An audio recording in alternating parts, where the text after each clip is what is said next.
اچھا، کیا کوئی ایسا یقین بھی ہو سکتا ہے جو انسان کو ہر طرح کے خوف اور غم سے ہی آزاد کر دے؟ آج ہم ایک ایسے ہی گہرے تصور کو سمجھنے کی کوشش کریں گے، ایک ایسا تصور جو مکمل ذہنی سکون کا وعدہ کرتا ہے۔ یہ آیت، یہی ہماری آج کی ساری گفتگو کا مرکز ہے۔ یہ ایک بہت بڑا دعویٰ ہے کہ ایک خاص قسم کا پختہ یقین خوف اور پچھتاوے کے احساس کو جڑ سے اکھاڑ سکتا ہے۔ تو آئیے دیکھتے ہیں کہ اس یقین کی اصل حقیقت کیا ہے۔ ٹھیک ہے، تو اس وعدے کی گہرائی تک پہنچنے کے لیے ہمیں پہلے اس عقیدے کی بنیاد کو سمجھنا ہوگا جس پر یہ قائم ہے۔ اکثر لوگوں کے لیے دنیا ایک بے لگام گھوڑے کی طرح ہے، جہاں کسی بھی لمحے کچھ بھی ہو سکتا ہے، لیکن یہ نظریہ ایک بالکل ہی مختلف تصویر پیش کرتا ہے۔ ایک ایسی کائنات جہاں ہر چیز ایک جاننے والی ہستی کے مکمل قابو میں ہے۔ یہ دو صفات بہت اہم ہیں۔ سمیع اور بصیر کا مطلب صرف یہ نہیں کہ کوئی دور بیٹھی ہستی ہے جو سن اور دیکھ سکتی ہے، نہیں، اس کا مطلب ہے ایک ایسی ذات جو ہر لمحہ، ہر پکار، ہر حرکت سے پوری طرح باخبر ہے۔ یہ کائنات کو ایک بحر نظام کے بجائے ایک سننے اور جواب دینے والی ہستی کے کنٹرول میں دکھاتا ہے۔ اور یہاں اس نظریے کا نفسیاتی اثر بالکل صاف نظر آ جاتا ہے۔ جب انسان کا بھروسہ دوسرے فانی انسانوں پر ہوتا ہے جو خود محتاج ہیں، تو نتیجہ کیا نکلتا ہے؟ خوف، بے یقینی اور دوسروں کو خوش کرنے کی کوشش۔ لیکن جب بھروسہ اس ہستی پر ہو جو سب کچھ سننے اور دیکھنے والی ہے، تو نتیجہ ذہنی سکون، وقار اور گہرے اطمینان کی شکل میں سامنے آتا ہے۔ اچھا، یہ تصور تھوڑا سا ایبسٹریکٹ لگ سکتا ہے، تو اسے مزید ٹھوس انداز میں سمجھنے کے لیے ایک سادہ سی مثال دیکھتے ہیں۔ ذرا سوچیں، ایک ایسا شخص ہے جو اپنی کمزوری اور وسائل کی کمی کی وجہ سے مسلسل ایک انجانے خوف میں مبتلا ہے۔ اور پھر اچانک اس کی زندگی میں ایک ایسی طاقتور شخصیت آ جاتی ہے جو اس کی محافظ ہے۔ اس ایک تعلق سے اس کی پوری دنیا ہی بدل جاتی ہے۔ اب سوال یہ ہے کہ کوئی اس کی طرف آنکھ اٹھا کر بھی کیوں دیکھے گا؟ ہر کوئی جانتا ہے کہ اس غریب کسان کو تنگ کرنے کا مطلب اس طاقتور زمیندار کو چیلنج کرنا ہے۔ اس کا خوف ختم ہو گیا، چور اب بھی موجود ہیں، خطرات اب بھی وہی ہیں، لیکن کسان کا ذہنی سکون اس کی اپنی طاقت پر نہیں بلکہ اس کے محافظ کی طاقت پر منحصر ہے۔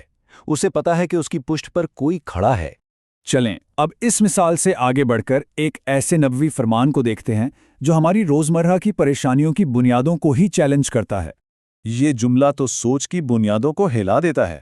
مطلب یہ کہ دنیا کے تمام انسان مل کر بھی کسی کو ذرہ برابر فائدہ نہیں پہنچا سکتے اگر وہ اس کے لیے مقدر نہ ہو۔ اور بالکل اسی طرح تمام انسانوں کی اجتماعی طاقت بھی کسی کو وہ نقصان نہیں پہنچا سکتی جس کی اجازت نہ ہو۔ اس نظریے کے مطابق نفع اور نقصان کا حتمی کنٹرول انسانوں کے ہاتھ سے باہر ہے۔ تو پھر یہ تضاد کیوں ہے؟ اگر یقین یہ ہے کہ نفع اور نقصان کا مالک کوئی اور ہے، تو پھر دفتر میں باس کا خوف، ساتھیوں سے حسد یا کسی کے نقصان پہنچانے کا ڈر دل میں کیسے جگہ بنا لیتا ہے؟ یہ ظاہر کرتا ہے کہ یقین اور عمل میں ایک خلا ہے۔ یہ جو اصطلاح ہے شرک، یہ صرف بتوں کی پوجا تک محدود نہیں ہے۔ اس نظریے کے مطابق جب انسان یہ سمجھنے لگتا ہے کہ اس کا باس، کوئی رشتہ دار یا کوئی طاقتور شخص اس کی قسمت پر حتمی اختیار رکھتا ہے، تو یہی وہ کیفیت ہے جو خوف کو جنم دیتی ہے۔ اب بات کرتے ہیں اس ایمان کی جو تد آزمایا جاتا ہے جب عقل اور منطق کے سارے راستے بند ہو جائیں اور انسان بالکل بے بس ہو۔ ذرا اس منظر کو ذہن میں لائیں۔ آگے گہرا سمندر ہے، پیچھے تاریخ کی سب سے طاقتور فوج، فرار کا کوئی راستہ نہیں، بچنے کی کوئی امید نہیں۔ یہ مکمل نا امیدی کی تصویر ہے۔ اور ان کے لوگوں کا رد عمل بالکل فطری تھا۔